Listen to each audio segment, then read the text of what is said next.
Nah, big data saat ini tentunya sudah digunakan pada berbagai lini bisnis, ya.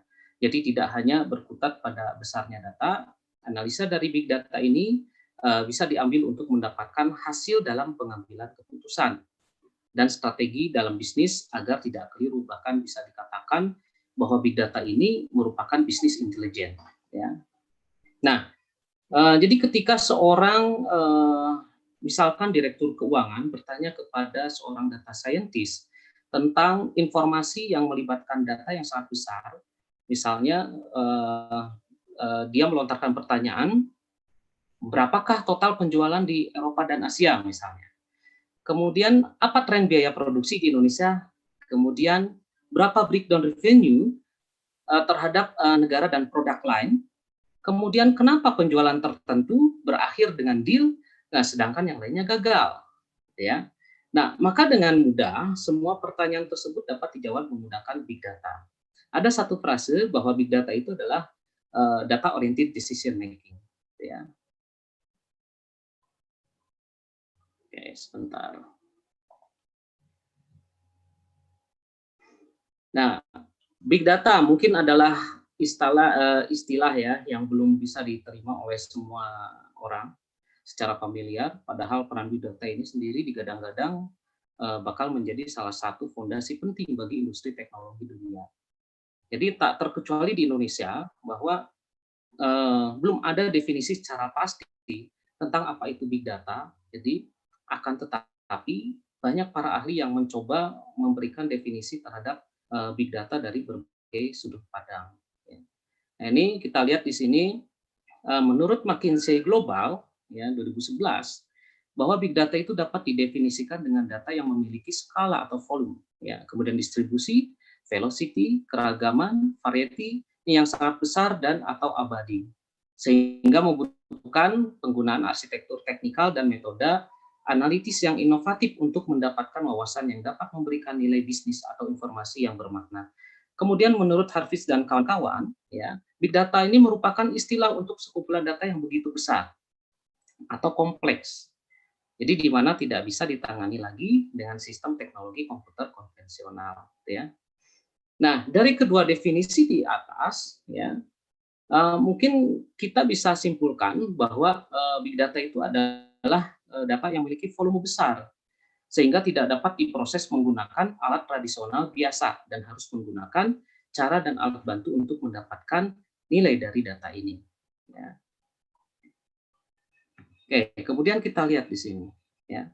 Ada berbagai definisi berbeda dari big data tadi, ya. Jadi big data itu adalah data tentang banyak hal yang terkumpul dalam volume besar, kemudian kecepatannya pula cepat, ya. Nah, dari pengertian tadi muncullah hukum 3V, gitu ya, yang sering dihubung-hubungkan dengan big data, ya. Yaitu yang pertama, V pertama adalah variety, variasi, kemudian yang kedua adalah volume, ya, volume atau jumlah, kemudian yang ketiga velocity, ya. Nah, selain 3V tadi, ya, ada dua V lain lagi yang sering disebut dengan value, nilai, dan veracity, gitu ya. Oke, kita masuk ke volume, ya.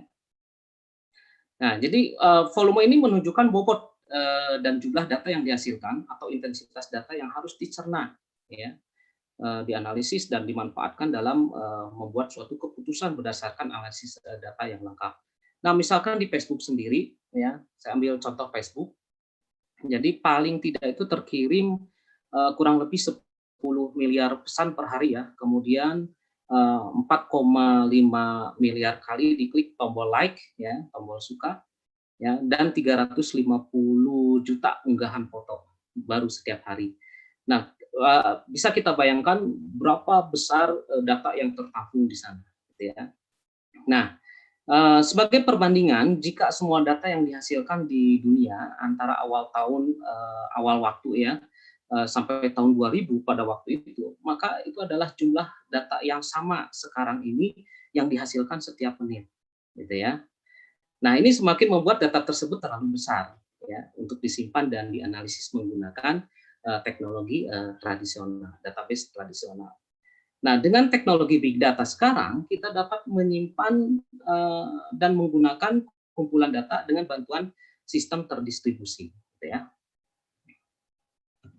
Oke, kita masuk ke velocity. Jadi apa itu velocity? Jadi velocity itu adalah kecepatan, ya, mengacu pada cepatnya data yang dihasilkan, ya, tentunya data yang dihasilkan, dan kecepatan di mana data itu bergerak di sekitarnya. Jadi jutaan bahkan miliaran pesan yang dikirim dalam suatu media sosial, misalkan ya, dalam hitungan detik, itu bisa kita bayangkan berapa data yang mengalir di sana. Nah, kecepatan di mana transaksi kartu kredit kemudian diperiksa untuk kegiatan jual beli atau bahkan sepermili detik yang dibutuhkan, misalkan dalam sistem perdagangan untuk menganalisa jaringan media sosial, ya, dalam menangkap sinyal yang memicu keputusan untuk membeli atau menjual saham, misalkan. Ya. Kemudian variety di sini. Ya. Nah, variety ini adalah permasalahan. Nih, permasalahan yang big data banget. Ya. Kenapa? Nah, karena permasalahan ini akan sulit dipecahkan oleh data platform tradisional, ya, baik itu database ataupun data warehouse. Jadi variety ini adalah permasalahan yang terjadi karena keberagaman data, baik itu dalam format file data yang masuk, ya, maupun format atau struktur dari isi data tersebut, ya. Jadi big data ini tidak hanya terdiri dari data berstruktur seperti halnya data angka-angka, ya, yang sering kita lihat, maupun deretan huruf yang berasal dari sistem database mendasar, ya, seperti halnya sistem database keuangan misalkan. Ya. Nah, tetapi juga terdiri atas data multimedia, ya, seperti data teks, foto, kemudian data suara, dan misalkan video, ya, yang dikenal dengan istilah data tak berstruktur. Nah, terlebih lagi, big data juga mencakup data setengah berstruktur atau semi terstruktur, ya, seperti halnya data email maupun data XML. Oke, veracity, ya. Nah, veracity atau kebenaran mengacu pada kepercayaan pada data yang dihimpun tentunya.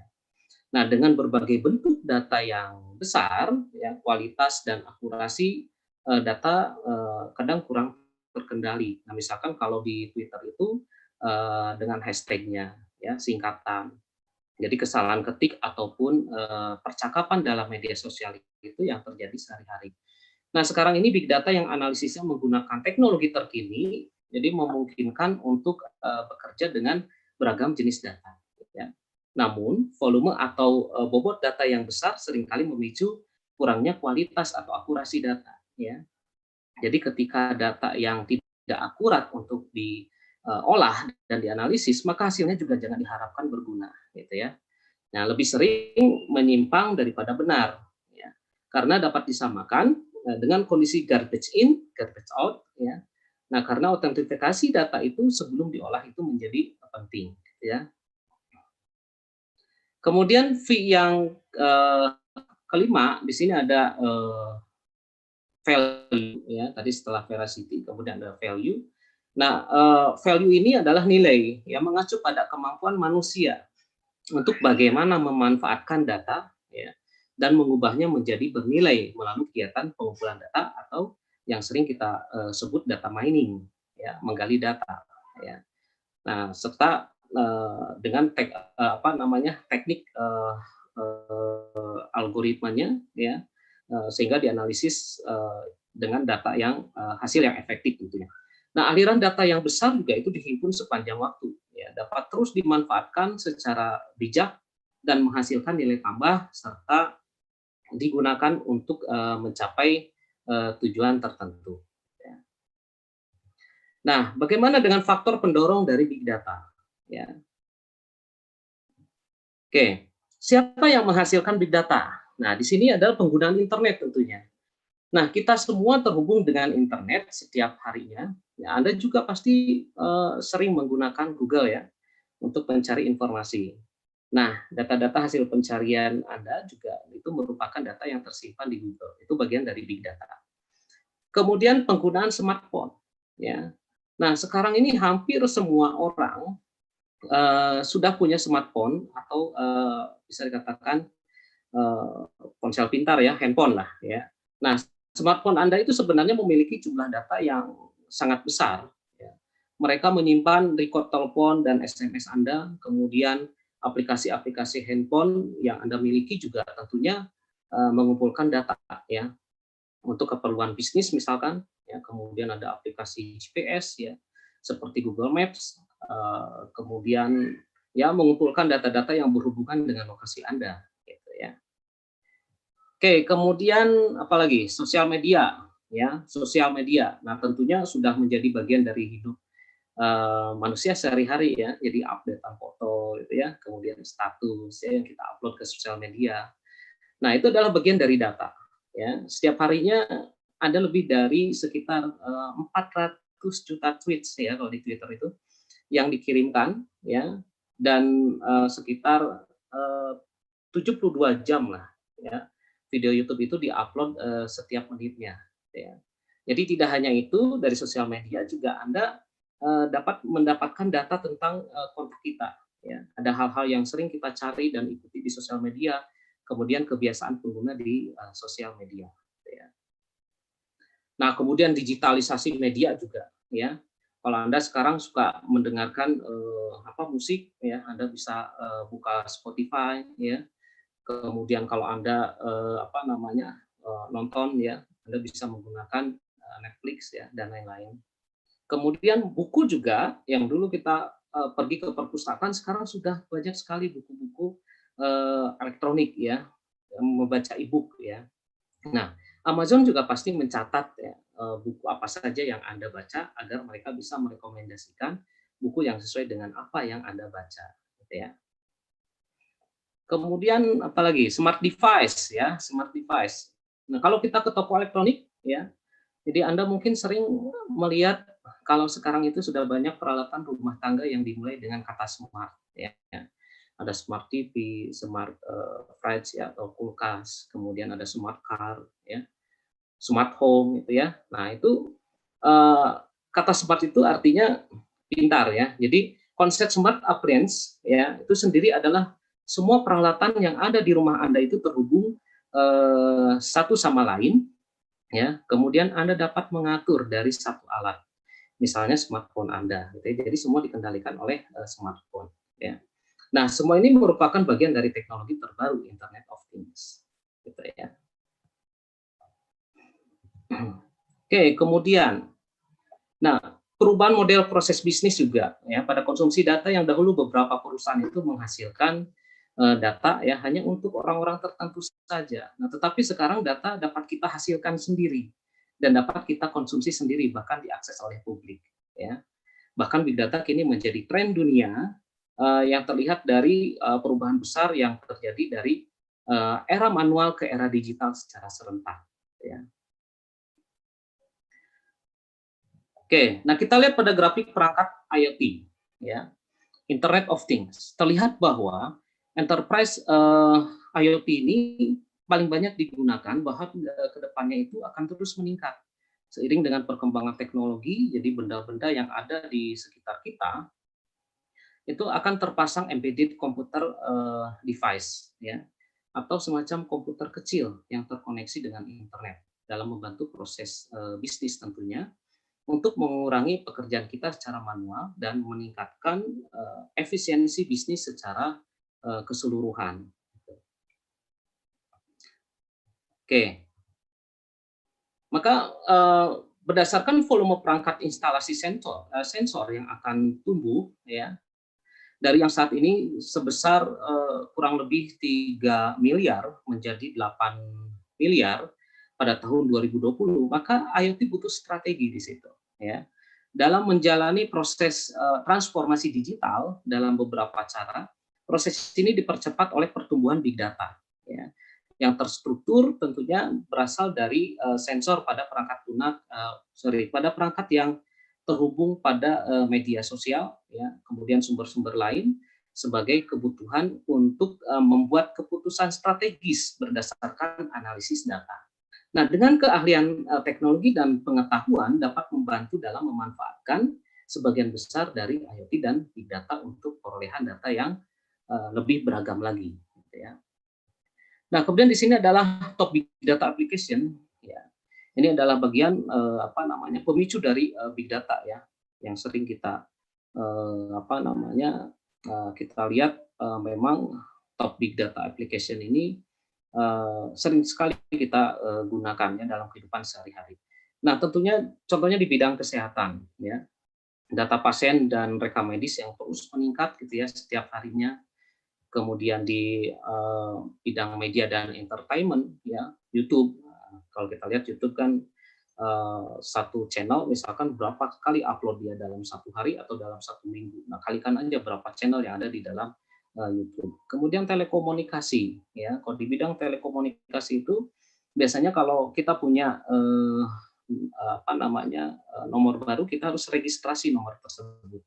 Maka kita diminta untuk mengisi nama lengkap, kemudian nomor kartu tanda penduduk, kemudian alamat, kemudian jenis kelamin gitu ya. Nah, kemudian misalkan pada provider seperti Telkomsel itu bisa mencatat kemana saja pengguna pergi gitu ya, ke toko ataukah ke restoran gitu ya, seperti apa dia biasa masuk, kemudian bepergian untuk tujuan liburan atau bisnis, atau bahkan mencatat apakah percakapan telepon biasanya seputar pekerjaan atau urusan personal gitu ya.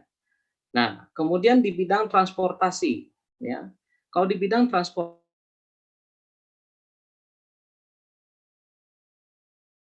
dan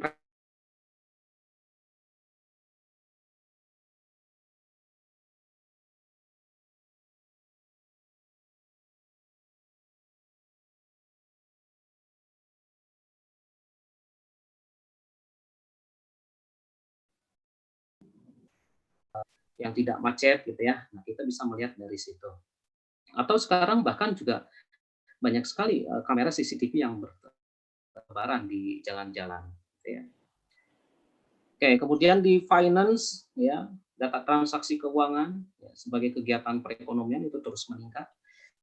Kemudian retail ya, data barang, transaksi pembelian pada retail itu harus meningkat sehingga nanti para retail itu dapat memaksimalkan keuntungan di situ gitu ya.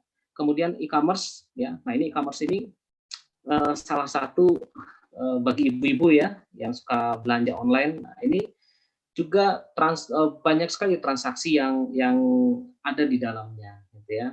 Kemudian data barang ya, data pelanggan terus meningkat, kemudian data penjualan juga terus meningkat setiap waktu gitu ya. Nah, ini adalah pemicu big data. Sehingga nanti dari e-commerce itu akan digali nih perilaku dari konsumen itu seperti apa. Bagaimana berbelanja lebih murah itu ada di mana. Itu bisa dilakukan crawling data ya, perbandingan antara apa namanya e-commerce satu dan e-commerce yang lain. Kemudian bisa menentukan inovasi dari produk ya, untuk persaingan bisnis mereka. Oke, kemudian media penyimpanan semakin murah di sini ya. Jadi media penyimpanan yang berbayar itu semakin murah, bahkan gratis. Ini juga sebagai pemicu hadirnya big data seperti Google Drive, Dropbox, ya, kemudian OneDrive, kemudian MyCloud, kemudian Amazon Drive, dan lain-lain. Banyak sekali media penyimpanan yang gratis. Gitu ya. Oke, kemudian integrasi data. Ya. Nah, jadi integrasi data ini dapat membantu perusahaan dalam melakukan otomatisasi penarikan atau transformasi dan loading data. Gitu ya. Agar tetap relevan, integrasi data ini perlu bekerja dengan berbagai jenis dan sumber data, ya, sambil beroperasi pada latensi yang berbeda-beda dari real time hingga ke streaming, gitu ya. Nah, informasi utama dalam prinsip arsitektur ini termasuk cara memperlakukan data sebagai aset, ya, melalui nilai, biaya, kemudian resiko, ya, waktu, kualitas, dan akurasi data. Ya. Nah, seperti data perundangan, ya, kemudian toko web atau platform teknologi informasi, kemudian infrastruktur untuk data yang besar memiliki kebutuhan yang unik. Ya. Dalam mempertimbangkan semua komponen platform data yang besar, penting untuk diingatkan bahwa tujuan akhir adalah untuk dengan mudah mengintegrasikan data yang besar dengan data perusahaan Anda tentunya untuk memungkinkan Anda melakukan analisis mendalam pada dataset gabungan tersebut. Ya. Oke, kemudian kebutuhan atas insight yang real time ya. Nah, Jadi big data ini dapat membantu Anda berinovasi ya dengan mempelajari hubungan antara manusia, kemudian lembaga, kemudian proses ya, dan kemudian menentukan cara baru untuk menggunakan pengetahuan baru tersebut. Ya. Jadi Anda bisa menggunakan data insight untuk meningkatkan keputusan yang bagaimana mempertimbangkan keuangan misalkan, kemudian perencanaan gitu ya, kemudian memperhatikan tren apa saja pelanggan yang diinginkan pada produk dan layanan baru. Gitu ya. Kemudian perusahaan besar juga seperti Netflix, ya, itu menggunakan big data untuk mengantisipasi keinginan pelanggannya. Ya. Mereka menggunakan data dengan melihat bagaimana customer mereka menggunakan produk mereka. Kemudian berdasarkan data-data tersebut, mereka kemudian akan mengembangkan inovasi baru untuk produk dan layanan mereka. Gitu ya. Oke, kemudian tantangan. Ya. Nah ini tantangan dalam big data ya. Nah, meskipun big data memberikan banyak kemudahan, bukan berarti tidak ada tantangan dalam menggunakannya. Salah satu kesalahan yang sering terjadi adalah perusahaan atau organisasi hanya menggunakan data tanpa melibatkan manusia. Padahal untuk bisa menggunakan data tersebut dengan baik dan benar perlu campur tangan manusia untuk mempelajarinya, gitu ya. Jadi yang pertama yang harus diingat itu kalau di dalam big data itu memiliki jumlah yang sangat besar. Meskipun sudah ada tools yang bisa membantu Anda untuk menyimpan data-data ini, tapi volume data itu terus meningkat setiap tahunnya, gitu ya. Masih banyak organisasi yang kesulitan untuk menampung data-datanya. Jadi tidak hanya untuk ditampung, data ini perlu diolah. Untuk mengolah data, agar data-data yang Anda miliki itu sudah bersih atau sesuai dengan kebutuhan organisasi, itu membutuhkan banyak pekerjaan tentunya. Nah, salah satunya data scientist yang menghabiskan antara 50-80% waktu mereka untuk menganalisa dan mempersiapkan data agar bisa digunakan tentunya. Oke, kemudian tantangan utama ya. Nah, ini tantangan utama.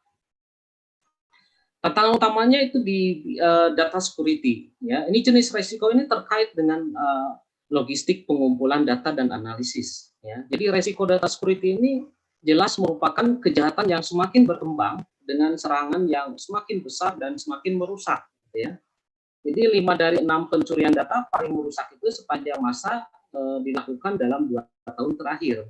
Ya, semakin besar data yang dimiliki, maka semakin besar pula kemungkinan data tersebut untuk dijual atau disalahgunakan oleh pihak-pihak tentunya yang tidak bertanggung jawab.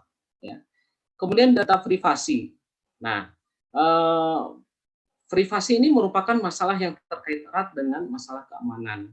Nah, sehingga harus dipastikan bahwa informasi sensitif yang disimpan atau dikumpulkan itu tidak akan disalahgunakan oleh orang-orang yang telah diberi tanggung jawab untuk menganalisis dan melaporkannya. Ya. Oke, kemudian seperti yang kita tahu bahwa big data itu memiliki beberapa karakteristik ya. Salah satunya adalah variety atau variasi. Variety ini merupakan permasalahan yang disebabkan karena adanya keberagaman data, ya, baik dari format filenya maupun dari struktur isi data tersebut. Ya. Data yang diproduksi atau dihasilkan kini tidak hanya dalam bentuk data terstruktur, ada yang dalam data semi terstruktur, ya, dan tidak terstruktur, ya. Nah, kalau terstruktur kan kita udah tahu ya, seperti halnya database ya, MySQL, Oracle ya, itu terstruktur yang bisa di-query. Oke, sekarang kita lihat yang tidak terstruktur ya. Data yang tidak terstruktur ini merupakan data yang tidak memiliki bentuk atau struktur khusus. Ya, contohnya adalah data yang berformat foto, gambar, video, atau suara sehingga sulit untuk di-query. Nah, bayangkan kalau Anda punya data tersebut ya, bagaimana cara meng-query-nya, gitu ya. Nah, itu sangat sulit sekali, gitu ya. Nah, sementara kalau ada lagi data semi terstruktur, ya ini merupakan bentuk data yang berisi format yang telah saya sampaikan tadi di awal, yaitu data terstruktur itu adalah data yang belum diklasifikasikan di bawah repositori tertentu atau database. namun mengandung informasi penting. Ya, contohnya tadi ada file berbentuk JSON, ya, kemudian email atau XML. Ya. Oke, kemudian kualitas data. Nah, ini seiring dengan tren analisis big data, ya, dan kebutuhan yang kian meningkat, ini terdapat beberapa pertanyaan yang perlu diperhatikan. Ya, apakah semua data yang terkumpul itu bersifat unik? Ya, apakah perlu penyaringan data? Apakah terdapat error di keseluruhan data? Ya, kemudian apakah data tersebut sudah valid atau tidak, ya, kemudian apakah data yang banyak itu benar-benar dijamin atau tidak. Nah, pertanyaan tadi sebenarnya hanya dapat dijawab apabila big data itu memiliki kualitas data yang baik, gitu ya. Nah, kualitas data yang baik berarti data tersebut valid, reliable, ya, aman, ya, kemudian aktual sesuai nyatanya. Hal tersebut dapat menjadikan tren modern itu, ya, bisa disebut sebagai right data. Ya. Jadi peran right data itu dalam pengelolaan big data itu memiliki pengaruh besar, ya, di mana sebuah organisasi itu dapat mengetahui berapa banyak data yang dapat mereka gunakan untuk diolah, gitu ya. Kemudian bagaimana implikasi dari big data? Ya. Oke, nah di sini kita mendapatkan value dari big data. Ya, bagaimana manfaat yang diberikan dari big data itu antara lain kita bisa memberikan gambaran yang lebih lengkap dari sebelumnya, gitu ya. Karena biasanya data yang dianalisis adalah data terstruktur, ya, misalkan data relasional database. Ya. Nah, pentingnya big data tidak hanya berputar pada jumlah data yang organisasi miliki, tapi hal yang penting adalah bagaimana mengolah data internal dan eksternalnya.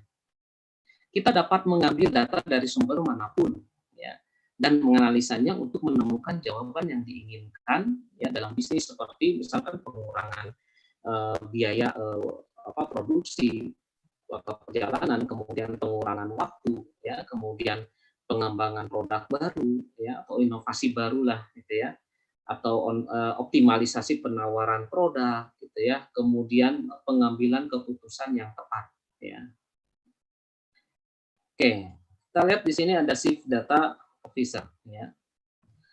Nah, perusahaan-perusahaan saat ini dan masa depan tentunya membangun bisnis mereka itu berdasarkan data, ya, dan hasil analisis data tentunya. Namun banyak yang belum terkelola dengan baik, ya. Jadi Chief Data Officer ini berperan untuk memaksimalkan value dari data bagi perusahaan, ya. Jadi kalau menurut si Gartner, ya, peran CDO ini akan terus meningkat, terutama di perusahaan yang dituntut ketat mengikuti regulasi, ya, seperti finance, public, dan lain-lain. Oke, kemudian ada data scientist. Nah, kita lihat di sini. Data scientist ini adalah salah satu profesi yang diklaim menjadi primadona di abad 21 oleh banyak pakar dari perusahaan besar di dunia. Nah, salah satunya saya lupa namanya itu Lauren Bradford, ya, dalam tulisannya di majalah Forbes, ya. Jadi tugasnya apa sih data scientist itu? Yang pertama adalah melakukan analisis data perusahaan, ya. Mereka menggunakan software tertentu, ya, untuk mengambil data dari database menggunakan query SQL, ya, kemudian membuat tabel pivot menggunakan Excel, kemudian menggunakan statistik SPSS, gitu ya, atau bahkan dia menggunakan bantuan bahasa pemrograman untuk melakukan analisis data seperti R, kemudian MATLAB, ya, dan lain, ya. Oke, jadi beberapa perusahaan memang memberikan tugas untuk melakukan analisis akun Google Analytics, ya, dari perusahaannya atau platform lain, gitu ya. Oke, kemudian yang kedua, tugas seorang data scientist adalah penanggung jawab kualitas data perusahaan, ya. Kemudian selain penanggung jawab, dia juga melakukan penelitian terkait data, ya. Nah, ini adalah penelitian ini nanti diharapkan dapat pengembangan untuk selanjutnya, gitu ya, pengembangan selanjutnya. Kemudian dia dapat melakukan penentuan keputusan konsumen pengguna jasa analisis data atau diterapkan lebih lanjut pada produk analytical platform perusahaan. Ya. Oke, kemudian tugas yang selanjutnya dia sebagai pengolah big data. Ya. Nah, jadi tugas ini berkaitan dengan melakukan analisis data perusahaan tersendiri dalam jumlah yang besar. Ya. Jadi perusahaan jenis ini akan mencari tentunya SDM data scientist yang lebih banyak dari perusahaan seperti biasanya. Jadi data scientist di bidang ini juga dituntut untuk mahir menggunakan platform big data, ya. Seperti ada namanya Hadoop, ya, Hive atau Pig, ya. Nah, serta pemahaman menggunakan SAS dan R, ya, untuk mengurangi beban komputer melakukan analisis data. Oke, kemudian big data sebagai service, ya. Nah, dengan menerapkan big data sebagai media penyimpanan, organisasi ataupun perusahaan terkait memerlukan ruang secara fisik, ya, dengan ukuran yang cukup besar, ya. Selain itu, dana juga dalam pemeliharaan server pun menjadi suatu kendala dalam penerapan big data, ya. Cloud computing merupakan sarana yang dapat dimanfaatkan sebagai media penyimpanan big data. Sekarang banyak cloud computing yang menyediakan sarana, ya. Jadi cloud computing ini memungkinkan pengguna melakukan penyimpanan data dalam skala yang sangat besar, ya, dengan memanfaatkan komputasi yang baik juga, kemudian arsitektur yang kuat juga, gitu ya. Nah, selain penggunaan cloud server juga dapat disesuaikan dengan kebutuhan pengguna sehingga akan meminimalisir biaya penggunaan dari pemeliharaan, ya. Oke, nah big data itu memungkinkan pengguna dalam menjalankan query dalam kumpulan data yang besar dengan hasil yang ditampilkan dalam jangka waktu yang singkat, dan cloud computing itu membantu proses tersebut melalui teknologi Hadoop, ya. Nah, Hadoop ini merupakan suatu framework, ya, yang memungkinkan dalam pemrosesan kumpulan data yang sangat besar, ya, dengan komputasi yang terdistribusi. Nah, dengan menggunakan teknologi Hadoop ini, ya, kumpulan data yang besar akan diproses menggunakan sekumpulan server, ya, dan sistem file terdistribusi yang telah disediakan oleh Hadoop itu sehingga dapat membantu dalam kecepatan. Oke, nah ini adalah prinsip, ya, simpan semua data, olah belakangan, gitu ya. Jadi kebutuhan untuk menyimpan data itu memproses semua jenis data meningkat secara real time.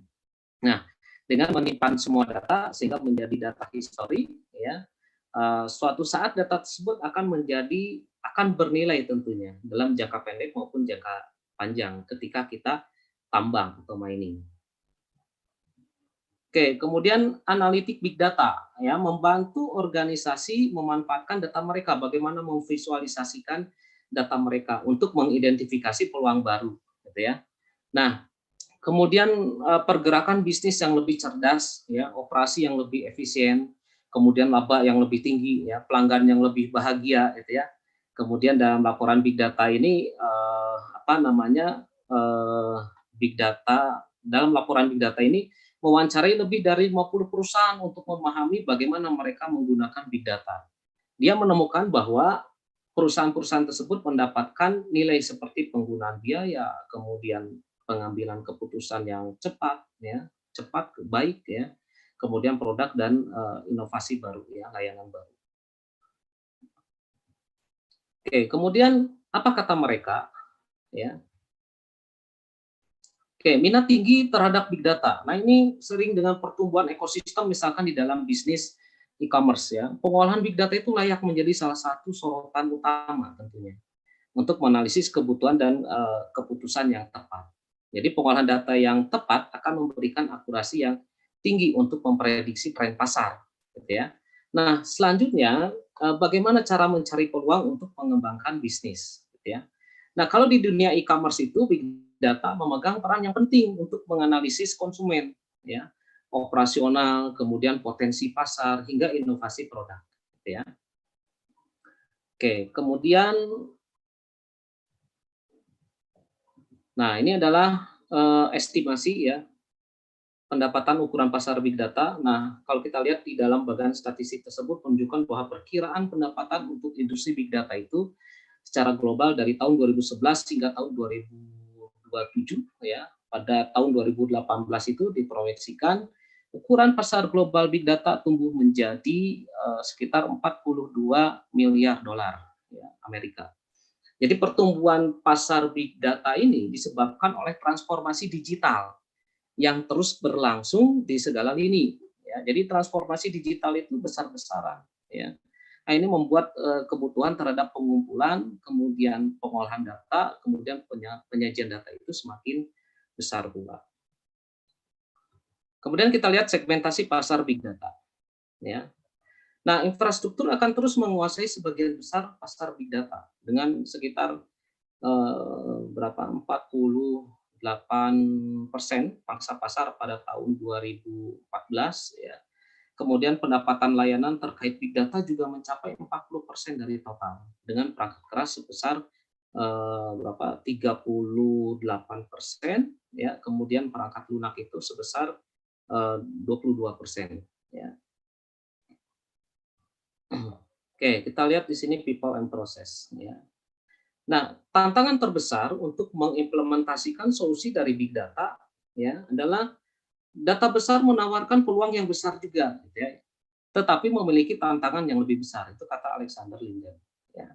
Kemudian menurut Mike Cavaretta ya bahwa dia melontarkan pertanyaan, saya selalu ditanya apa strategi analitik terbaik, dan saya selalu menjawab data, proses, dan orang-orang. Ya. Nah, ada 3 tantangan utama di situ dalam pemanfaatan big data dalam sebuah organisasi. Tantangan pertama ialah ketersediaan dan akses terhadap sumber data, yaitu teknologinya. Gitu ya. Nah, jadi ketersediaan akses data itu secara real time merupakan basis bagi perumusan kebijakan yang mampu menjawab situasi terkini. Ya. Kemudian ada aksesibilitas data juga itu sering berbenturan dengan aspek kerahasiaan data. Ya.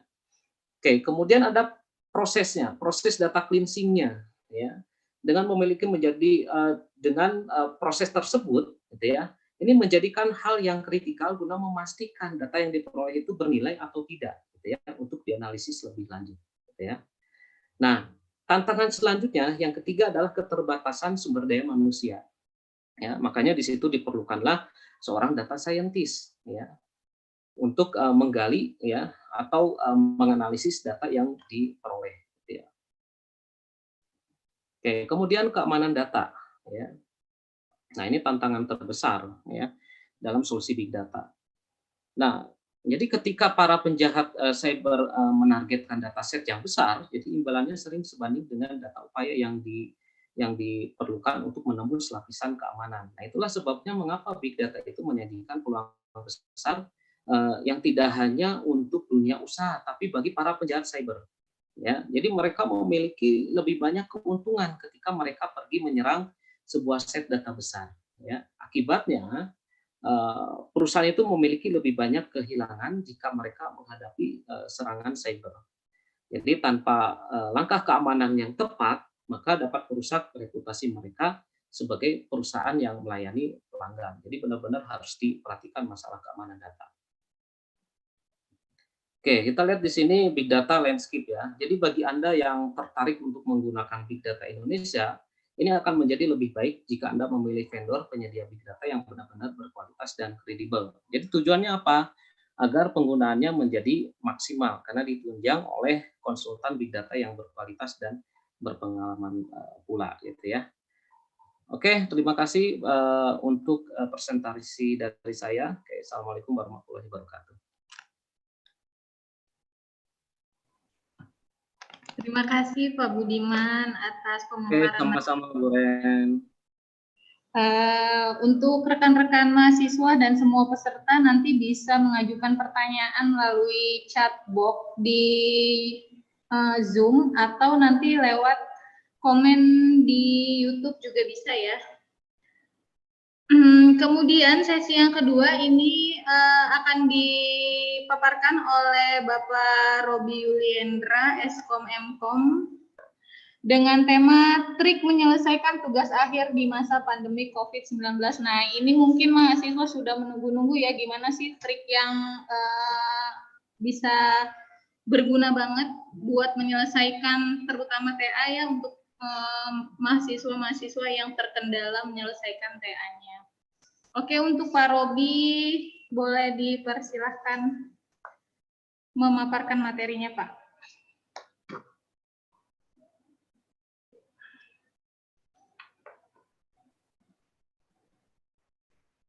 Saya izin share screen ya, Bu Reni.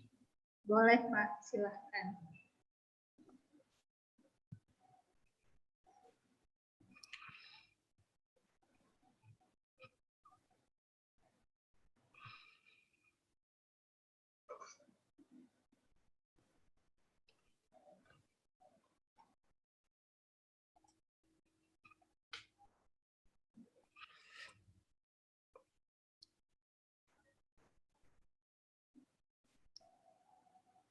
Apakah sudah terlihat, Bu Reni? Sudah, Pak. Oke, saya mulai. Assalamualaikum warahmatullahi wabarakatuh. Selamat siang, Bapak Ibu semua. Khususan saya ucapkan terima kasih terlebih dahulu kepada Bapak Rektor Unibi beserta jajarannya, Bapak Wakil Rektor, kemudian Bapak narasumber, Pak Budiman, dan Bu Reni yang memang sahabat kita dulu di Lampung. Terima kasih telah mengajak kerjasama dengan UBL. Nah, kemudian saya ucapkan selamat datang buat teman-teman semua yang di UBL. Itu ada Bapak Dekan, Bapak pimpinan kami di fakultas, yaitu Bapak Ahmad Cucus Eskom Mkom. Selamat datang, Pak. Mohon izin untuk mengisi materinya, Pak. Kemudian teman-teman dosen, ada Bu Yutsi, tadi kalau nggak salah saya lihat, ada Pak Erlangga, ada Bu Fenty, ada teman-teman yang lain, mungkin ada beberapa dari mahasiswa UBL. Puji syukur kita panjatkan kehadirat Allah Subhanahu wa Ta'ala. Dengan berkat rahmatnya lah kita bisa berkumpul di sini walaupun kondisinya masih COVID seperti ini. Kalau Bu Reni ngajakin terus ke Bandung, ayo kapan ke Bandung? Pas mau ke Bandung malah COVID gitu ya. Tak lupa juga kita ucapkan salawat kepada Nabi besar kita, Nabi Muhammad SAW, karena berkat beliaulah kita dari dunia yang gelap menuju ke dunia yang terang benderang. Oke, Bapak Ibu, saya mohon izin, sebenarnya materinya luar biasa banget dari Pak Budiman. Di awal slide saya melihat kita ada kesamaan Pak Budiman di slide. Mungkin itu pertanda bahwa Unibi dan UBL ini bisa saling bersaudara, saling memiliki kerjasama yang baik gitu ya. Nah, pada kali ini, kesempatan kali ini saya nggak terlalu berat-berat materinya seperti Pak Budiman, luar biasa banget untuk pembahasan big datanya. Saya mohon izin ya sedikit-sedikit materinya, yaitu kemarin sempat ngobrol sama Bu Reni juga, apa sih yang bisa saya angkat, ya mungkin yang secara umum yang tidak terlalu berat menurut saya, Pak, karena keterbatasan kemampuan. Jadi saya mengangkat tema yaitu trik menyelesaikan tugas akhir di masa pandemi COVID-19. Tak lupa juga saya salam ke teman-teman mahasiswa Unibi, teman-teman mahasiswa yang di Bandung mungkin ada, atau teman-teman mahasiswa yang di luar UBL dan juga Unibi. Izin perkenalkan diri, nama saya Robi Yuli Endra Eskom Mkom. Kebetulan saya dosen tetap di Fakultas Ilmu Komputer, Program Studi Informatika Universitas Bandar Lampung. Selain menjadi dosen, saya iseng-iseng teman-teman semua buat YouTube channel karena masa pandemi ini. Kalau yang punya YouTube channel bisa subscribe ya, sambil promosi. YouTube channel saya Robi Yuli Endra. Kemudian dulu sempat saya belajar nulis juga, medianya jejakdosen.com. Sebenarnya itu tulisannya sembarangan aja, Bu Reni. Di awal tadi Bu Reni, kalau mau ngedevelop ke jejak dosen, sebenarnya tulisan sembarangan aja yang memang sebenarnya kalau waktu kosong ya saya isi dengan itu. Kemudian saya juga pengurus Asosiasi Pendidikan Tinggi Ilmu Komputer Indonesia Aptikom Provinsi Lampung, serta di PKM-nya juga jadi pengurus KONI Provinsi Lampung. Jadi orang IT ada di KONI. Sebenarnya kalau di KONI Lampung itu ada bagian IT-nya. Kemudian saya juga pengelola jurnal Explore yang memang kita kelola di program studi untuk menampung semua riset-riset dari mahasiswa, dosen, ataupun teman-teman peneliti, baik di UBL maupun di luar UBL. Nah, kemudian masuk ke pertanyaan, apa sih faktor penyebab skripsi atau tugas akhir tidak selesai? Nah, mungkin ini bisa jadi juga bahan referensi buat teman-teman mahasiswa yang baru masuk gitu ya, atau baru mau ke skripsi, mungkin di semester 4, semester 5. Apa sih yang menyebabkan skripsi itu sepertinya susah banget, atau tugas akhir lama banget selesainya kalau melihat cutting-nya, kok selesainya lama banget? Apakah faktor penyebabnya dosen pembimbing yang killer, atau ada hal yang lain? Kalau dari sisi saya dosen, yang saya ambil hanya ada 2 faktor dari mahasiswanya. Yang pertama, mahasiswanya males. Males ini bisa segala hal. Males gerak lah, males mengerjakan ini, males menemukan pembimbing, dan seterusnya. Kemudian yang kedua, cuek. Cuek dalam kondisi ketika sudah mengambil mata kuliah skripsi, mengisi jadwalnya di KRS, 1 bulan pertama nggak ngerespon skripsinya mau diapain. Tetapi ketika respon itu ketika teman-temannya sudah mau sidang skripsi. Kalau kata orang Lampungnya gupek, udah mulai gupek untuk mengerjakan skripsinya. Bahkan yang di pola pikir mahasiswa kebanyakan bahwa skripsi ini bisa diselesaikan dalam waktu 5, 4, dalam waktu yang sangat cepat gitu. Jadi sebenarnya ada proses-prosesnya. Kemudian selanjutnya ada pertanyaan sesuai dengan topik dari webinar yang pertama ini, gimana sih tipsnya menyelesaikan tugas akhir? Jawabannya sangat singkat, langsung saya jawab. Dikerjakan. Jadi sebenarnya tips-tips khusus memang secara teknis nanti bakal saya jabarkan, tetapi skripsi ini bakal selesai kalau teman-teman udah memulai dan mulai mengerjakan. Jadi udah mulai mengerjakan.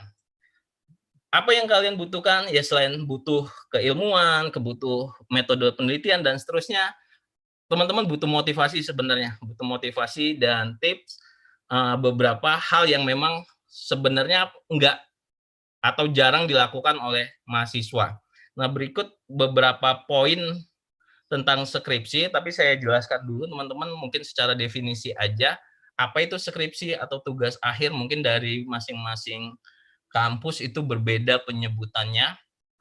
Kalau skripsi atau tugas akhir itu adalah suatu karya tulis ilmiah berupa paparan tulisan hasil penelitian sarjana S1 yang membahas suatu permasalahan atau fenomena dalam bidang ilmu tertentu dengan menggunakan kaidah-kaidah yang berlaku. Jadi skripsi itu adalah karya tulis, teman-teman. Kalau kita ngobrolin soal karya tulis, pasti kita berbicara tentang keilmiahannya. Datanya nggak boleh bohong, kemudian bahasanya harus baku, dan banyak hal teknik-teknik untuk membuat skripsi. Kemudian, ini sudah saya buat beberapa poin sebenarnya tips menyelesaikan skripsi. Yang pertama, kalau teman-teman baru mau memulai skripsi, itu udah mulai membuat jadwal perencanaan tugas akhir atau skripsinya. Biasakan buat perencanaannya. Oh, misalnya saya masuk di bulan September skripsinya, berarti di bulan September awal sampai 2 minggu ke depan saya harus buat apa.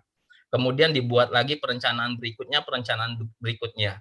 Kalau misalnya teman-teman menargetkan skripsinya selesai 1 semester, buatlah perencanaannya 1 semester. Dan ini hanya perencanaan, teman-teman. Nanti implementasinya, pengaplikasiannya mungkin ya berbeda. Tetapi minimal kita sudah membuat jadwal atau perencanaannya secara baik. Yang kedua, ini bagi teman-teman juga nih yang kalau misalnya baru semester 4 atau semester 3, kadang pengen cari tahu, oh skripsi itu ngapain sih? Kok kakak tingkat saya yang biasanya yang gembira malah kok jadi sering murung gitu. Nah, mulailah cari tahu tentang skripsi itu apa. Karena semakin kita kenal, semakin kita sayang. Sayangnya dengan skripsi. Jadi kalau misalnya semakin kita cari tahu tentang skripsi, mungkin semakin jelas apa pemahamannya. Nanti ketika masuk skripsinya, itu sudah kenal banget dengan skripsinya. Nah, biasanya skripsi itu kalau di kampus-kampus itu mulai dikenalkan di mata kuliah metodologi penelitian biasanya, tetapi kebanyakan juga mahasiswa yang baru masuk pun teman-teman saya di UBL itu udah banyak yang tanya-tanya tentang skripsi. Nah, kemudian yang selanjutnya tips menyelesaikan skripsi ini adalah rasa malas, lawan rasa malas. Sebenarnya kalau saya ketemu mahasiswa bimbingan saya, semuanya sama, kemampuan semuanya sama. Tetapi yang berbeda adalah males apa enggaknya. Jadi ada yang ketemu yang males bisa ketemu sebulan sekali, ya pasti lama skripsinya. Berbeda kalau yang misalnya ketemu waktu bimbingan bisa seminggu 3 kali, itu skripsinya bakalan cepat progresnya. Nah, skripsi ini anehnya kalau belum dimulai pasti rasa malasnya tinggi. Tetapi ketika sudah dimulai, anak-anak itu atau teman-teman mahasiswa sangat semangat sekali untuk ngerjain skripsi. Walaupun nanti ketemu titik memang titik jenuh. Memang itu hukum alam banget ketika kita melaksanakan sesuatu yang itu terus-menerus, itu akan ketemu titik jenuh.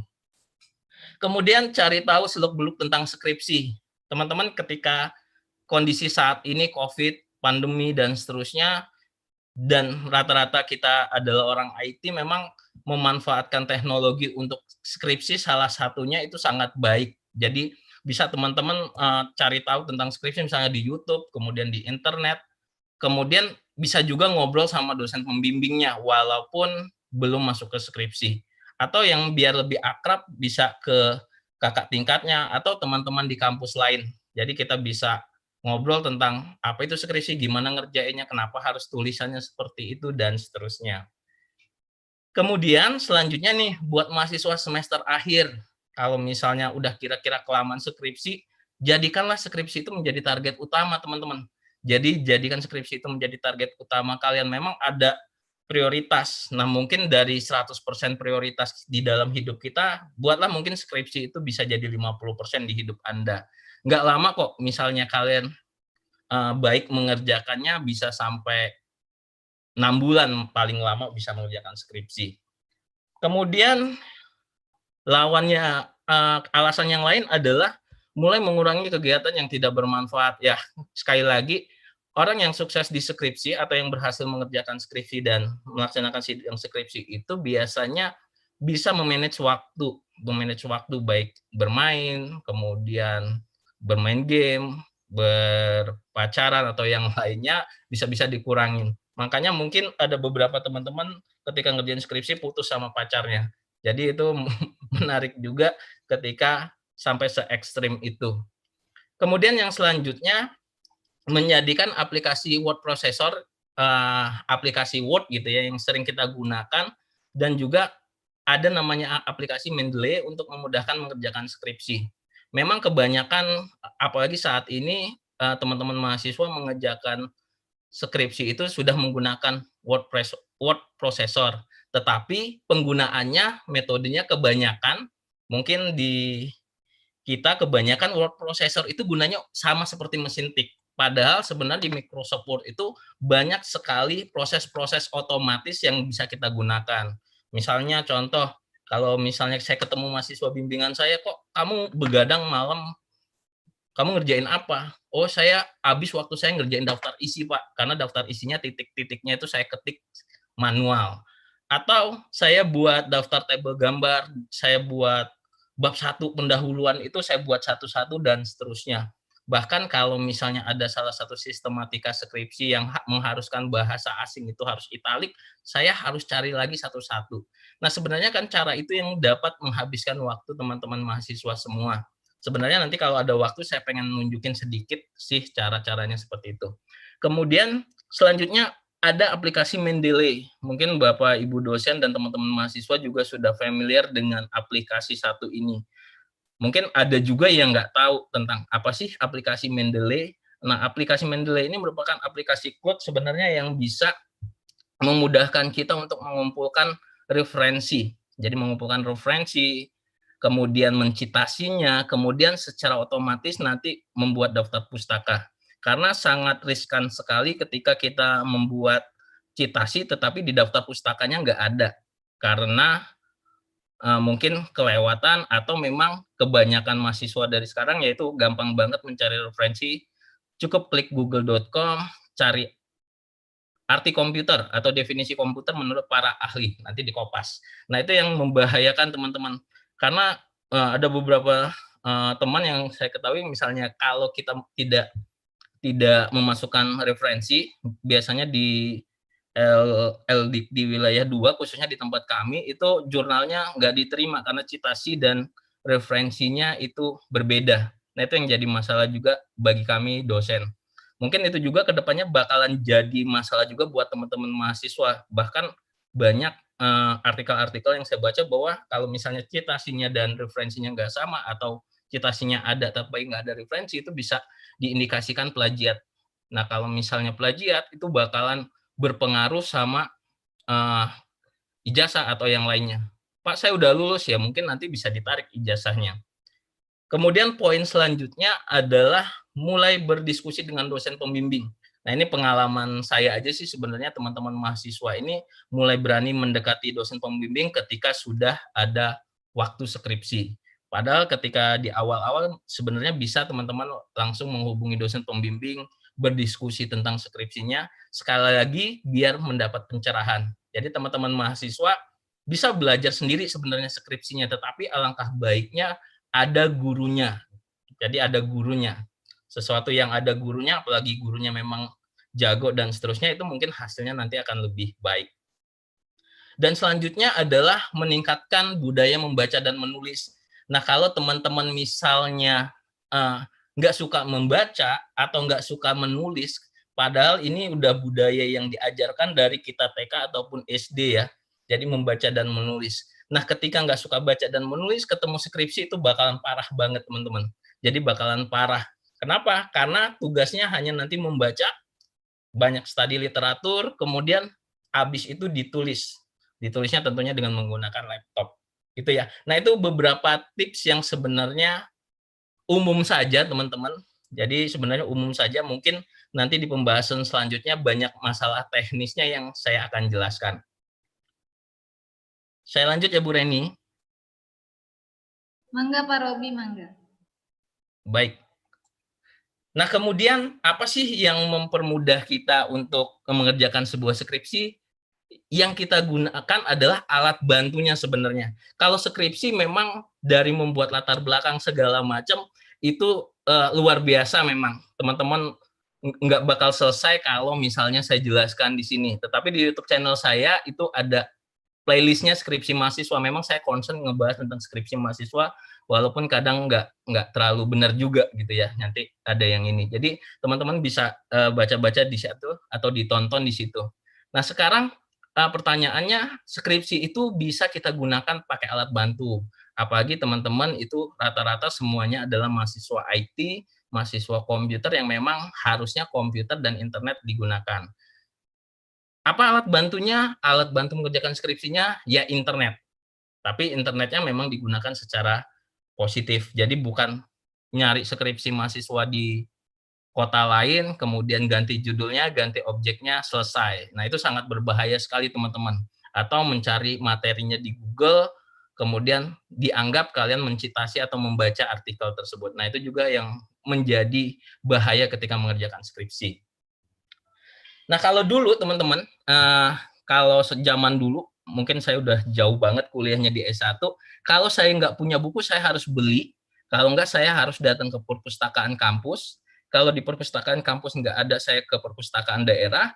Kalau nggak ada ke perpustakaan daerah, saya ke kampus teman yang ada perpustakaannya. Nah, itu metode kita untuk mengerjakan skripsi. Gitu. Kalau sekarang teman-teman gampang sekali untuk mencari bukunya. Banyak website-website penyedia buku gratis yang teman-teman bisa pelajari. Misalnya contohnya ada PDF Drive. Ini alamat websitenya di pdfdrive.com. Teman-teman bisa cari buku-buku tentang komputer banyak sekali. Buku-buku referensi tentang komputer. Baik dari machine learning ataupun yang dijelaskan Pak Budiman tadi, big data, dan seterusnya. Kemudian ada juga yang lain yaitu di bukunya openlibrary.org. Nah, itu juga banyak. Teman-teman bisa cari, tinggal download aja. Yang penting punya kuota internet. Kalau enggak, tethering lah sama temennya nanti. Tethering untuk WA aja, tapi teman-teman download. Selanjutnya, ada lagi kalau misalnya yang lokalnya, kita teman-teman di Indonesia itu punya perpustakaan nasional digital. Nah, banyak yang tidak tahu bahwa Indonesia ini punya perpustakaan nasional yang bisa diakses di website. Nanti teman-teman bisa ketik aja di Google, perpustakaan nasional. Kalian silahkan login, dan banyak sekali buku-buku yang memang kita bisa download, kita bisa baca-baca yang berhubungan sama data-data skripsi kita atau bahan-bahan teori skripsi kita. Nah, teman-teman bisa lihat di layar, di sini ada dari Alexander Street Press dan seterusnya, Digital Angkasa, dan Indonesia ada Indonesia Handtext Digital Library, My Library, Neliti, dan seterusnya. Nah, ini semuanya sama dan sifatnya free kalau teman-teman sudah login. Kemudian, Pak, saya susah nyari jurnal gitu ya. Kalau dulu kita harus berlangganan cetak untuk jurnal dari penerbit-penerbit jurnal. Kalau sekarang gampang banget nyari jurnal. Misalnya kalau teman-teman mau cari judul jurnalnya atau artikel penelitiannya berhubungan sama artificial intelligence, bisa langsung ke Google, cari Google Scholar, gitu ya. Nah, mungkin Bapak Ibu dosen yang di Unibi atau yang di UBL itu banyak artikel-artikel di Google Scholar, dan itu bisa dicitasi, bisa diambil. Atau yang lain juga teman-teman bisa cari-cari di Sinta.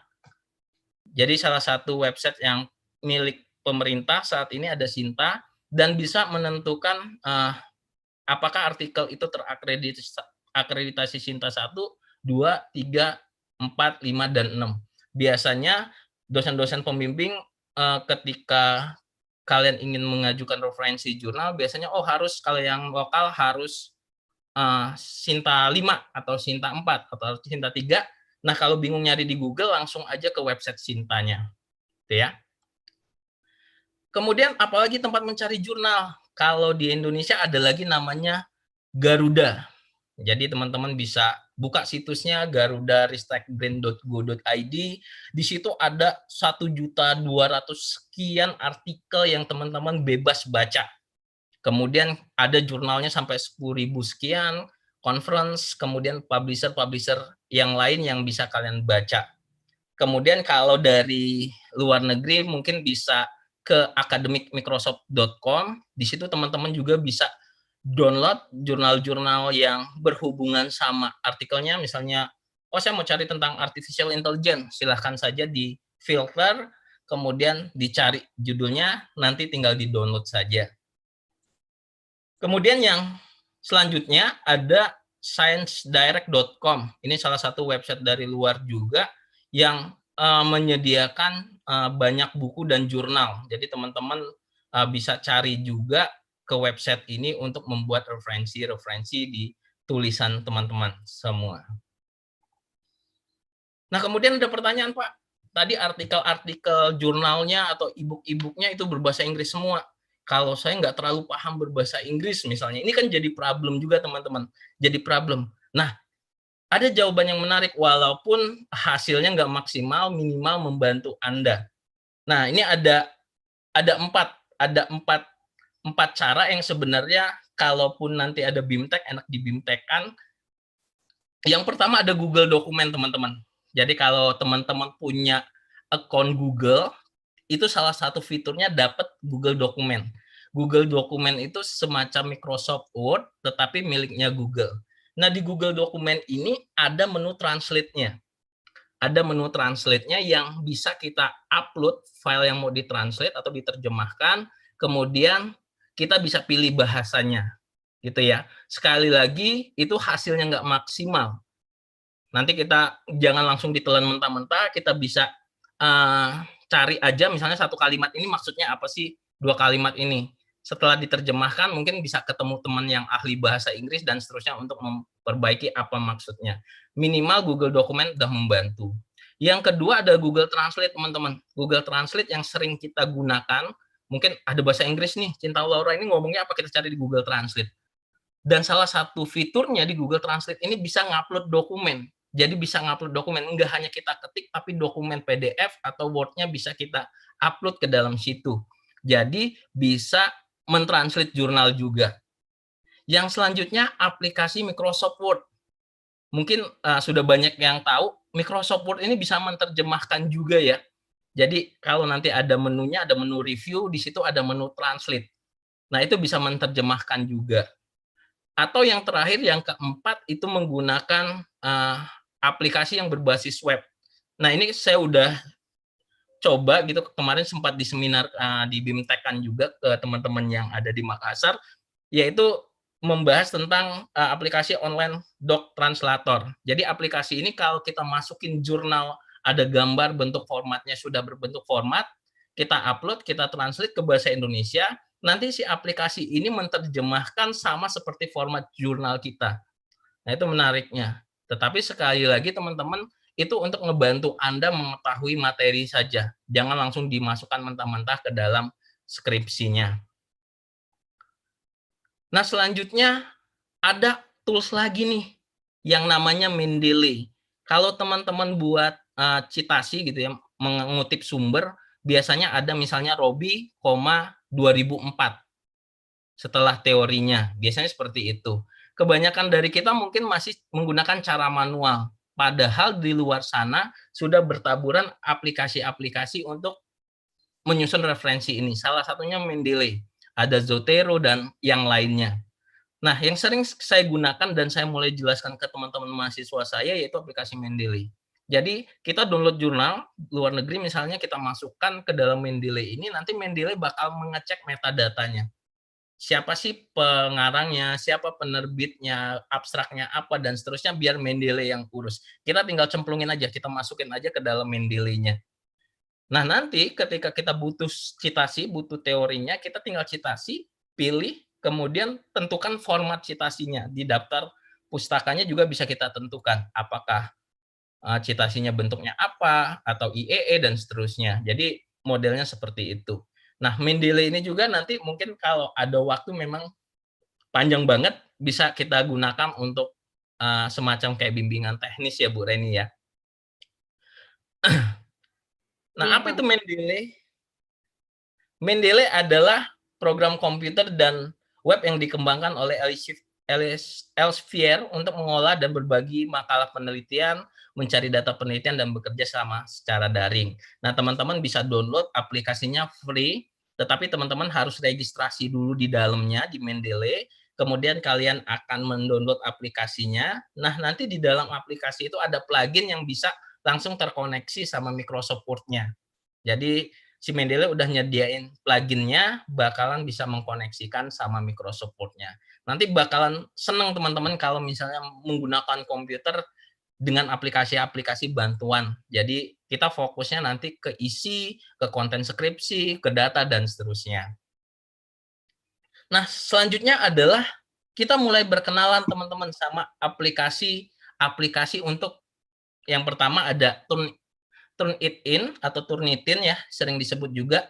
Aplikasi ini digunakan untuk mengecek tingkat similarity index atau tingkat kesamaan antara tulisan kamu dengan tulisan-tulisan yang ada di database Turnitin. Jadi kalau teman-teman menulis skripsi, sebaiknya kalau sebelum sidang dicek di Turnitin. Karena kebanyakan kita sekarang ini ngambil referensinya semuanya dari internet. Nah, mungkin nanti ada kebijakan kampus berapa persen sih similarity index-nya yang lolos kalau misalnya kita menggunakan Turnitin misalnya. Ada yang 20-30%, bahkan ada yang lebih ketat lagi di bawah 20%. Nah, mungkin nanti ada teknik-tekniknya lagi gimana sih supaya mengatasi similarity index di Turnitin ini nggak terlalu tinggi gitu ya. Kemudian yang kedua ada aplikasi Grammarly, kemudian ada Small SEO Tools. Mungkin saya jelaskan sedikit di sini. Ini dia Turnitin, teman-teman. Tetapi Turnitin ini berbayar, teman-teman.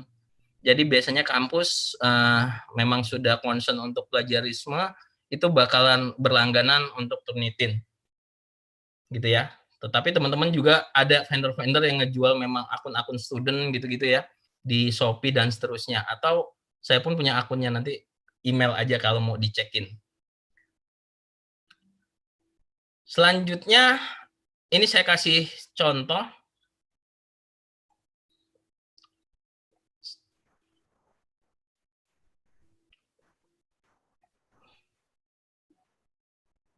Nah, ini ada tulisan mahasiswa saya yang saya cek dengan menggunakan Turnitin.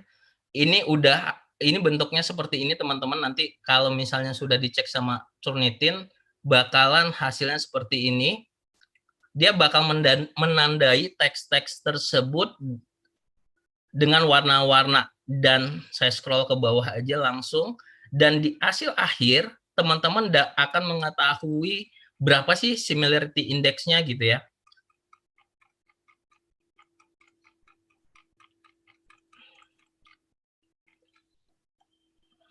Nah, ini dia. Ini akan ada report tentang similarity index-nya 29%. Misalnya harus 20%, berarti ini masih kurang. Nanti harus diubah lagi artikelnya atau dicari gimana tekniknya. Kemudian ada sumbernya, publication, dan seterusnya. Di sini bakalan kelihatan, oh kita ngambilnya dari Universitas Brawijaya misalnya, kemudian ada repositori UIN, kemudian macam-macam. Jadi sumber teks yang ada di skripsi kamu itu bakalan diwarnain, kemudian warna ini berhubungan sama sumber yang teman-teman dapat, gitu ya. Pengalaman saya ada dulu mungkin jurnal ya, jurnal yang ketahuan memang copy paste dari salah satu kampus gitu, karena dicek menggunakan Turnitin. Nah, ini bakalan bahaya teman-teman kalau teman-teman sudah lulus kemudian ya sialnya ketahuan karena copy paste atau hanya mengganti judulnya sedikit, isinya tidak diganti dengan kampus yang lain. Nah, ini salah satu contoh file yang memang kita cek menggunakan Turnitin. Jadi sudah selesai bimbingan semua, nanti tahap terakhir teman-teman coba cek similarity index-nya. Nah, itu sebagai contoh.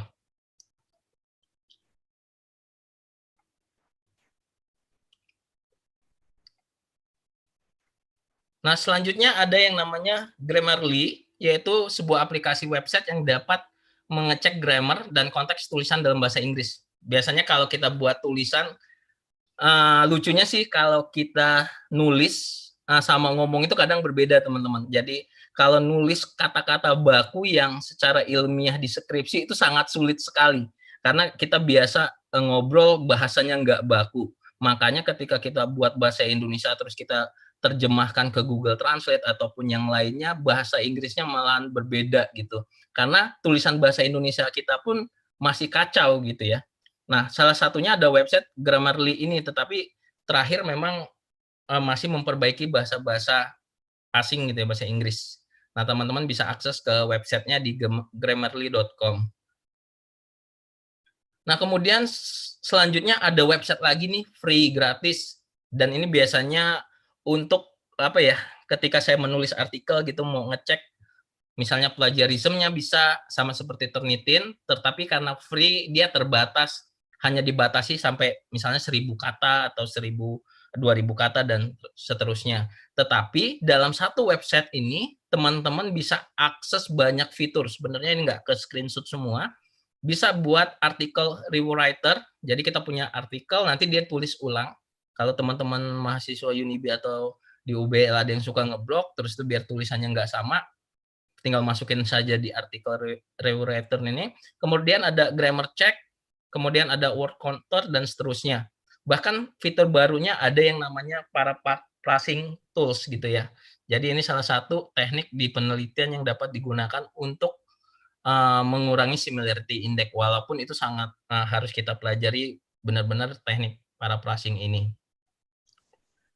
Nah, yang terakhir aplikasi yang mungkin sangat dibutuhkan teman-teman IT, informatika, sistem informasi, ilmu komputer, itu aplikasi GitHub. Jadi aplikasi berbagi seperti sosial media, tapi khusus para developer, para programmer untuk berbagi sumber codingan. Misalnya contoh teman-teman stuck dengan satu codingan, bisa cari di GitHub, mereka udah sediakan satu project, misalnya cerutnya sudah ditampilkan sama dia, kita tinggal utak-atik, tinggal improve sedikit, itu sangat ngebantu sekali dalam pengerjaan skripsinya. Nah, ini dia aplikasinya, bisa di-download nanti GitHub-nya di www.github.com. Mungkin itu saja Bu Reni, penjelasan sedikit dari saya. Oke, Pak, Saya terima berikan ke kasih. Bu Reni ya. Ya, terima kasih banyak Pak Robi atas paparan materinya. Ini sangat bermanfaat sekali, banyak sekali yang bisa dipelajari oleh mahasiswa di Unibi maupun di UBL ya. Berikutnya kita langsung saja ke sesi tanya jawab untuk materi pertama dan kedua. Ini kita lihat dulu ya di chat box-nya. Ada pertanyaan ini Pak untuk sebentar saya baca dulu.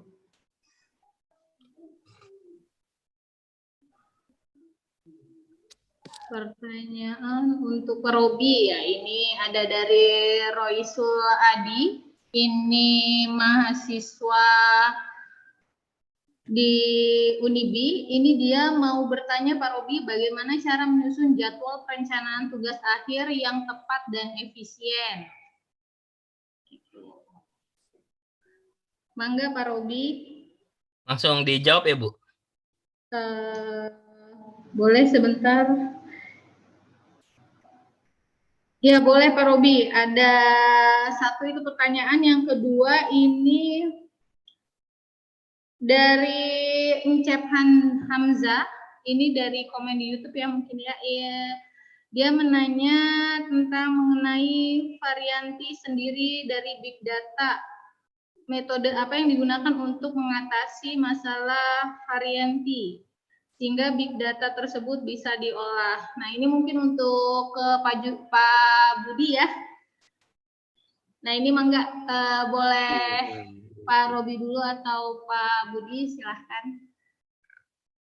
Siapa dulu? Pak Budi dulu. Oke, siapa dulu? Oke. Budi dulu silakan.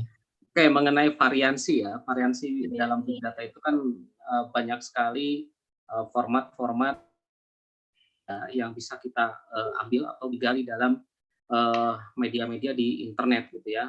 Banyak sekali formatnya. Nah, untuk variansi, untuk mengambil variansi untuk diolah di dalam big data, nah ada namanya softwarenya, tadi sudah saya jelaskan, softwarenya adalah Hadoop ya. Jadi Hadoop itu bagaimana mereduksi data-data yang berasal dari multi server gitu ya, sehingga nanti data yang dihasilkan akan bernilai guna. Kemudian dia sudah sediakan nanti dalam bentuk database relasional, sehingga kita bisa langsung query di sananya gitu ya, dari berbagai media, misalkan dari foto, kemudian dari video gitu ya, kemudian dari teks gitu ya. Nah, itu bisa dijadikan jadi satu melalui framework. Oke, itu Bu Reni. Oke, terima kasih Pak Budi atas jawabannya tadi. Kemudian yang tadi untuk Pak Robi ya, sudah pertanyaannya tadi Pak sudah disimak? Atau harus? Oke. Gimana caranya ya menyusun perencanaan jadwal tugas akhir ya Pak? Ya, untuk apa ya kalau sebutannya AA Roy ya? Atau apa ya? Mas Roy lah ya. Oh, boleh AA, boleh Mas juga boleh. AA sih Pak kalau di Bandung mah. Oh iya AA ya. AA Roy. Jadi sebenarnya kalau untuk menyusun jadwal penelitian yang efektif dan efisien itu sebenarnya kita mulai misalnya Roy ini misalnya di semester 5 udah mulai mencari skripsinya mau ngangkat tentang apa. Misalnya, oh saya pembimbingnya Pak Budiman, oh saya mau ngangkat tentang big data. Nah, mulai arah ke situ. Kalau kita sudah memiliki tujuannya ke sana, nanti mulai pelan-pelan menyusun jadwalnya. Jadi menyusun jadwal dan perencanaan sesuai dengan big datanya. Makanya ketika sebelum masuk ke skripsi kita harus ngobrolin dulu apakah topik atau problem-problem yang saya tawarkan ke pembimbing ini bisa diterima. Sehingga hasilnya nanti itu teman-teman bisa buat perencanaan. Oh, perencanaan yang efektif itu gimana? Oh, yang pertama saya butuh pre-riset dulu. Berarti teman-teman buatin jadwal pre-risetnya. Kemudian menentukan studi literatur, kemudian berhubungan sama program gitu ya.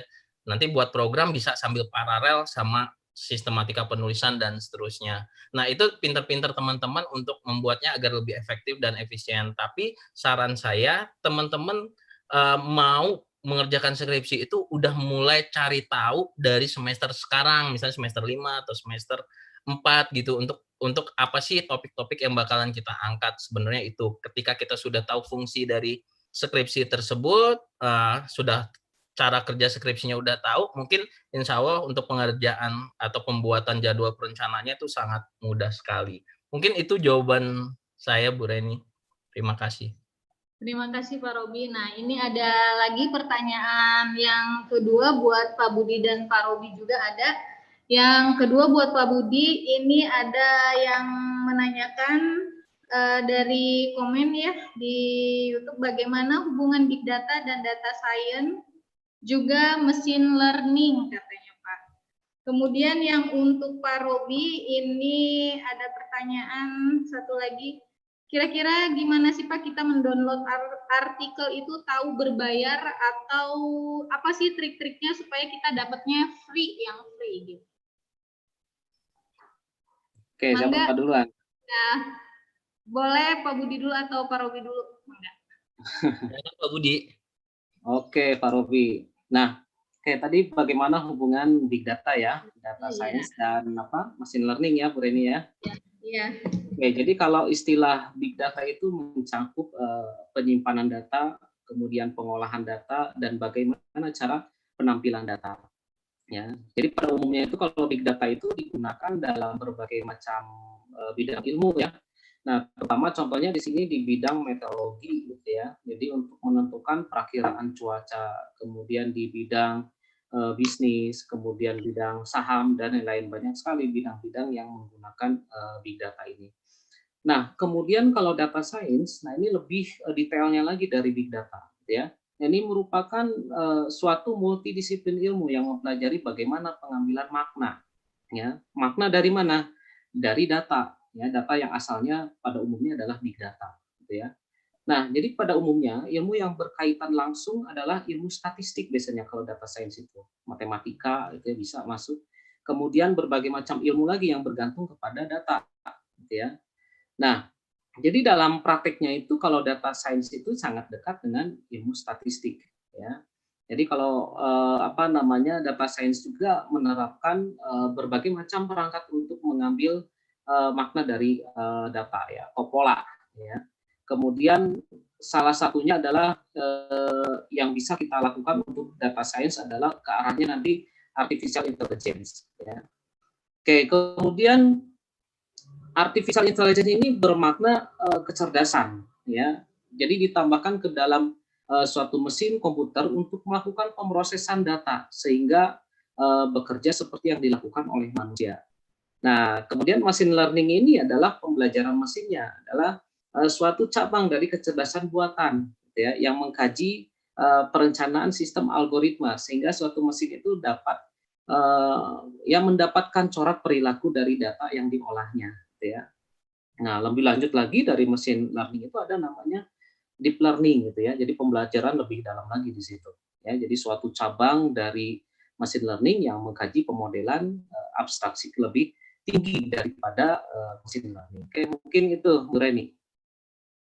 Oke, terima kasih Pak Budi. Silahkan Pak Robi untuk pertanyaan yang tadi, gimana sih dapat trik-trik supaya free ya dari mendownload artikel? Oke, yang pertama tadi pertanyaannya kalau tidak salah, gimana sih membedakan antara jurnal yang berbayar? Ya, berbayar atau tidak? Yang pertama ada tulisannya teman-teman, ini berbayar, premium, atau purchases, dan seterusnya, itu pasti berbayar. Yang kedua, kalau misalnya teman-teman nggak bisa ambil artikelnya full paper, itu berarti berbayar, walaupun nggak semuanya. Kemudian, saya sih sebenarnya lebih concern ketika ilmu pengetahuan itu bebas dan tanpa batas dari segi-segi pembayaran sih sebenarnya. Ada salah satu situs yang memang berprinsip seperti itu teman-teman. Jadi sebenarnya nggak, ya ada caranya bisa mendownload free tapi nggak dijelaskan di sini mungkin ya Bu Reni. Oh, boleh Pak. Nanti bisa ke ini subscribe YouTube-nya dulu ya Pak, baru dijawab ya. Wah, luar biasa Bu Reni. Ya baik Bu Reni. Nah, ini ada satu lagi untuk Pak Robi pertanyaannya dari mahasiswa juga. Ini Mendeley itu kan dia nih mungkin tahu ya, Mendeley itu sifatnya soft copy. Nah, kalau misalkan saya ngutipnya dari buku, gimana sih cara ngecek Mendeley-nya gitu, Pak? Oke, langsung dijawab Bu Reni. Boleh, ya Bangga. Silakan. Oke, teman-teman, Mendeley itu memang pada dasarnya dia cloud untuk membantu kita dalam pembuatan referensi dengan menggunakan soft copy ya. Tapi Mendeley juga menyediakan fitur untuk menambahkan data atau metadata dari buku atau dari jurnal yang bentuknya fisik gitu. Jadi nanti teman-teman silahkan dicoba install dulu Mendeley-nya. Nanti di sudut kanan atas itu ada menu untuk menambahkan secara manual gitu. Jadi menambahkan secara manual identitas atau metadata dari buku-buku referensi yang bentuknya cetak gitu. Jadi nggak hanya bisa untuk soft copy tapi juga bisa hard copy. Di situ ada fiturnya. Begitu Bu Reni. Oh, oke Pak, terima kasih Pak Robi. Ini sudah ya, cukup, nggak ada lagi pertanyaan Pak. Sepertinya kita cek dulu ya sebentar.